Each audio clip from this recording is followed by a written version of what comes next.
Goedemiddag. Oeh, zo, dat is Goedemiddag. Goedemiddag. Welkom allemaal bij Crossing Borders in de Bookstore in Den Haag. Geef jezelf nog een keertje even een warm applaus.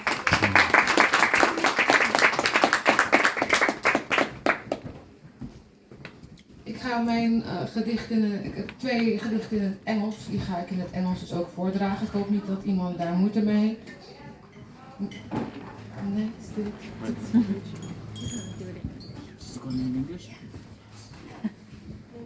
Neem ik even 3 seconden. De tijd is gaan zitten. Would she? We cannot even begin to grasp or calculate the response we would get from her. How she probably would shrug her shoulder while allowing us to break her heart. She would find herself for the first time in her known existence to not understand. But how could she not? She is our mother. Wouldn't know best who her children are, what her creations are capable of? Did she not herself pluck all the best of the good and put that into us? Why would she doubt even having the faintest inkling of who we are and what we have become, and furthermore, what we have made of her? Would she recognize herself after looking back at the primeval resources we took from her and threw back all that tech in her face? Does she know about the miles and miles of parking lots of unsold and overproduced vehicles? Does she know that too much kids starve on a daily basis and all the grain harvested is being force-fed to farm animals instead? Who we then also find overproduced and refrigerated. Does she know about our differences? In any way that she created them beautifully, but we created it into leverage to downgrade or upscale a person? She made everything for us with Father, and we took it from them as if they were never here to begin with. What are we ending up with? Once Mother wakes up and decides to take it all back and put us back in our bare naked skins to fend for ourselves? What if she realizes all we have done, winks at Father, and he snaps his fingers? Would she?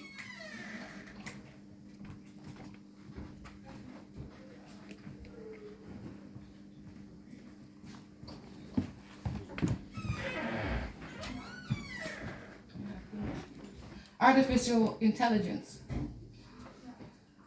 This year I will be speaking about artificial fear. A few years back I represented, come again, bring it back, come rewind. A few years back I represented Crossing Borders on a different stage, same city, fearless as I stood amidst proclaimed and proven writers. From my point of view, I call them the big guns. I felt prideful about my own achievements leading up to the moment that I was found worthy and talented enough to do so, to be seen, for me to belong up there. And so I stood 10 feet tall and spoke about artificial intelligence. Fearless. No doubts were born that day. I would go in and do my part. Today, I will also do my part freely. Ik heb het koud, daarom trill ik. Being fearless. Although it's unheard of for people to voice their opinions on any subject for the fear of being canceled, like a performance in July due to Corona, I will do just that. See, because one of my shows was already canceled in July due to the bad performances of Corona. Stay fearless. Fear has been around for ages. Stories of spirits and angels, traces of dungeons and dragons, myths and legends, weapons of mass destruction and warnings of big floods. Fear is a natural occurrence. It is a friend that tells us that we are in danger. And naturally so, humans feel fear in order to spark us into action. Adrenaline is a hell of a drug. Do not fear action. It is a fight or flight, but it is never back down. It's never just lay down and die. It's never simply giving up our freedom, because that would be my practical fear, for without it I cannot be.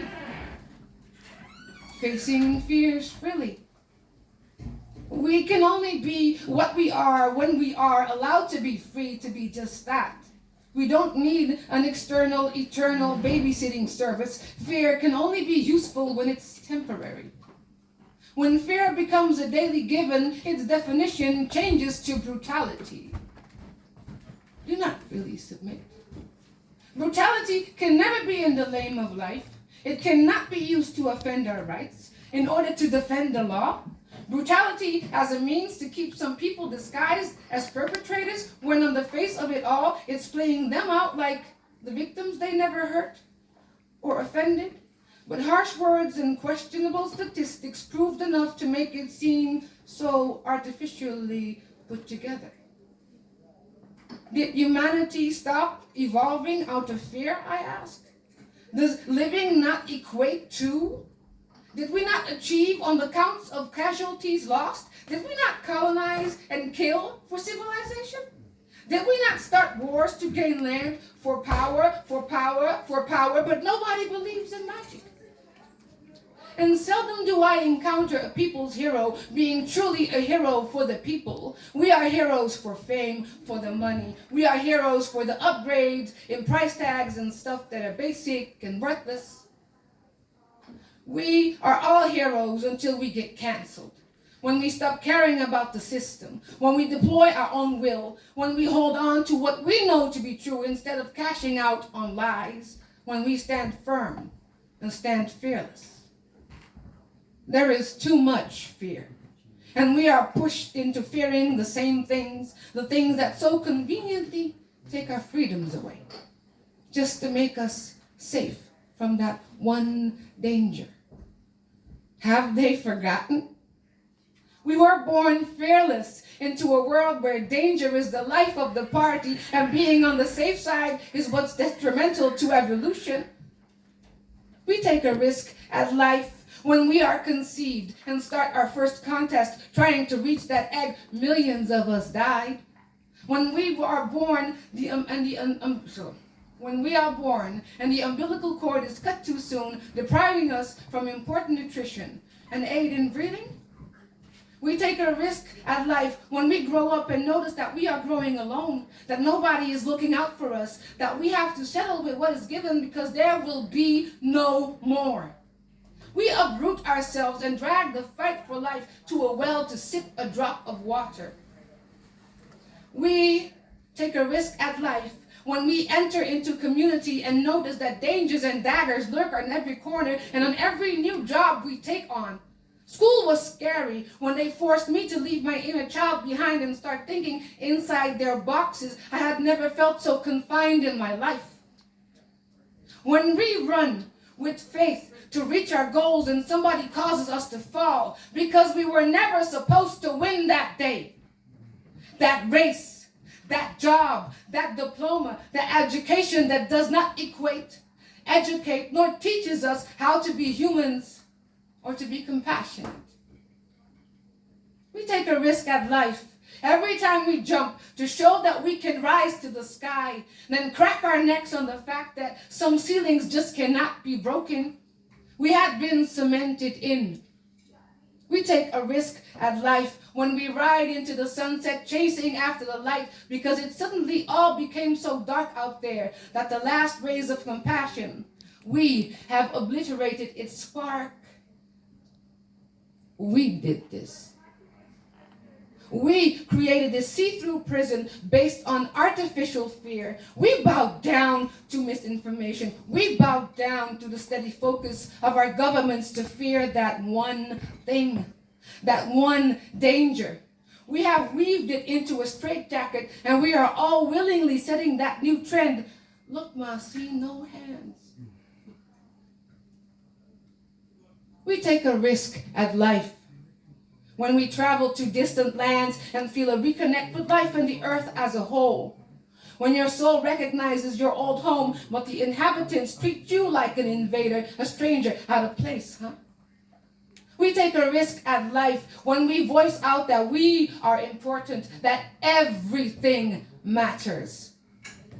When we question what was given because it was deemed incomplete and insufficient. We take a risk at life when we congregate and come together. The notion that we always have to watch out, look out for whatever. We take a risk at life when we close our eyes, when we sleep, when we stop speaking, when we stop listening. There is also a risk in that. When we help so many others and forget about ourselves. We take a risk at life when we rely on gut feelings, because the truth may be just what we have feared. When we protect and when we defend, how far are we willing to go to get to be free? We are always in danger because we live. We should not be focusing on danger. It prevents us from living. And living is a natural state of survival. That's why humans evolved. We looked out for better ways, for better options. We focused on life and took the risk as it came. We might as well still be living in the dark ages. Fear. It's been around us for eons. Stories of spirits and angels, traces of dungeons and dragons, myths and legends, weapons of mass destructions, and warnings of big floods.